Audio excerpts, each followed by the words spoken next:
John started back toward his car. It was pitch black now.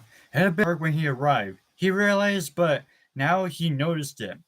The street lamps didn't go far. The pools of light beneath him swallowed up only a few feet out. His footsteps landed hard, and there seemed to be no way to quiet them. The distant roar of the highway was too faint to provide cover, and the wind was silent for the time being. As though it had temporarily gone into hiding, something moved a few yards ahead of him, and John stopped dead. Coming down the road was another accustomed moviegoer, but there was something off about this one. It was heading in his direction, walking in the middle of the road at an even pace. John stayed where he was between two of the tall, thin saplings planted along the sidewalk, his eyes glued to the approaching figure. As it came closer, a chill gripped John's spine. The clown's movements were feminine but wrong. She looked like something mechanical yet graceful. His breath caught in his throat as the clown glided through him like a wraith.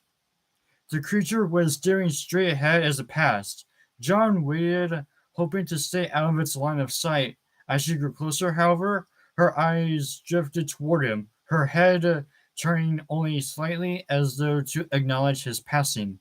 John stared back, at first admiring the sleek and controlled beauty of her face, split down the middle through some trick of costuming.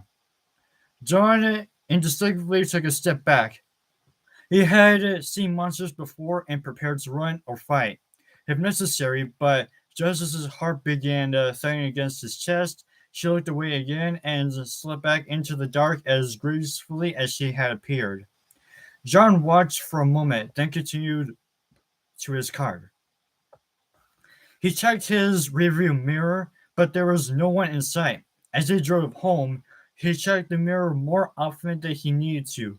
His thoughts kept returning to those shiny, penetrating eyes. The clown had looked at him like she knew him, like she could see right through him. Relax.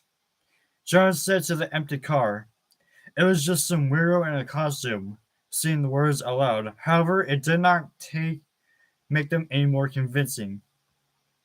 Clay went back to his office and stepped by the window, drawing aside the curtain slightly to make sure John had made it around the corner and out of sight. Clay sighed.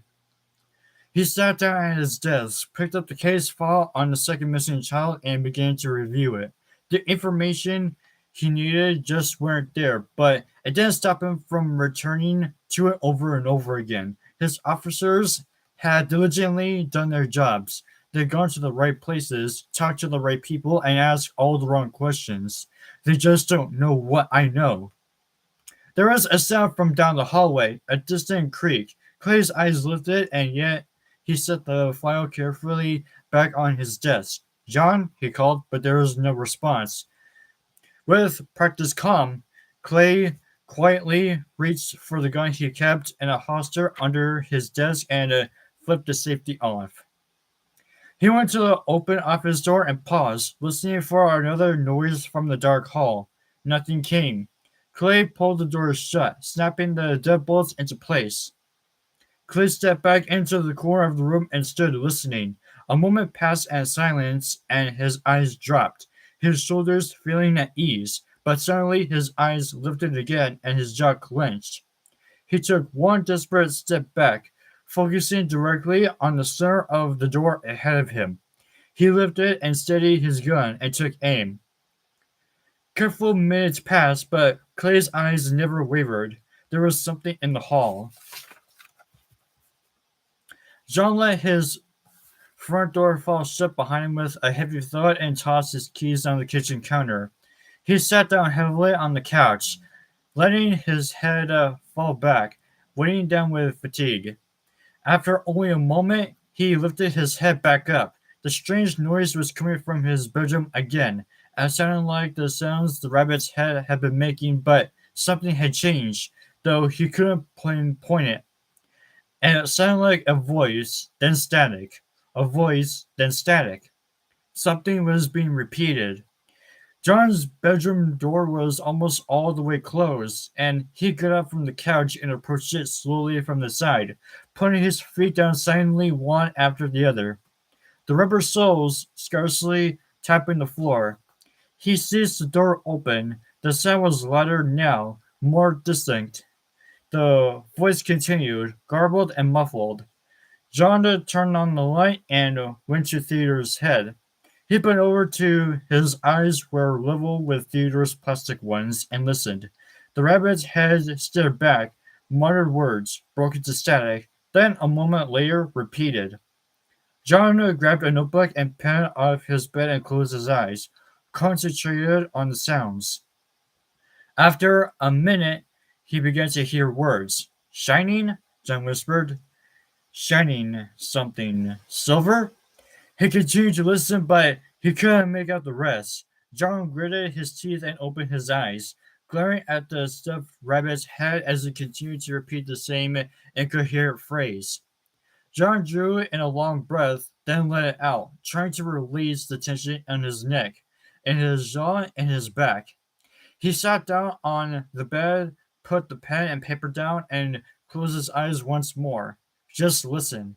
The sounds repeated again and again. Suddenly, they resolved. Like song lyrics after the thousandth play. John understood. Shining star, silver something, silver reef, shining star, silver reef, shining star, silver reef. Theodore repeated. John got up again, putting his ear to Theodore's nose, trying to make sure he had it right. Shining star, silver reef, the rabbit intoned. John raced back to his car. Then he reached Clay's driveway again. John stopped dead. The front door was gaping open, light from inside the house spilling into the yard. He ran up the steps calling, Clay, Clay, are you there? He ran outside still shouting and made for Clay's office just a few steps past the front hall. Clay! John dropped to his knees beside Clay. He was on the floor, one side of his face slick with his own blood, more pooling beneath his head. His eyes were closed. John grabbed his waist and pressed his fingers against the veins, hoping for a pulse. After a few frantic seconds, he found it, and relief washed through him, but it was momentary. Clay? John repeated, jostling him lightly. Clay didn't respond. John looked around with alarm. The new door, the new one Clay had described as reinforced, was in pieces. What was left of the door was still hanging in place by the upper hinge. Hastily, John pulled Clay into the hall as best as he could. He glanced back and forth the office. The chair was covered turned, and everything that had been on the desk littered the carpet. He patted Clay's shoulder. You're going to be okay, he said hoarsely. He went to the police office phone and dialed 911. As he waited for an operator, he looked nervously back at the demolished door. Another surge of wind rushed through the front door and out the open window, seemingly to carry with it whatever horror had happened there.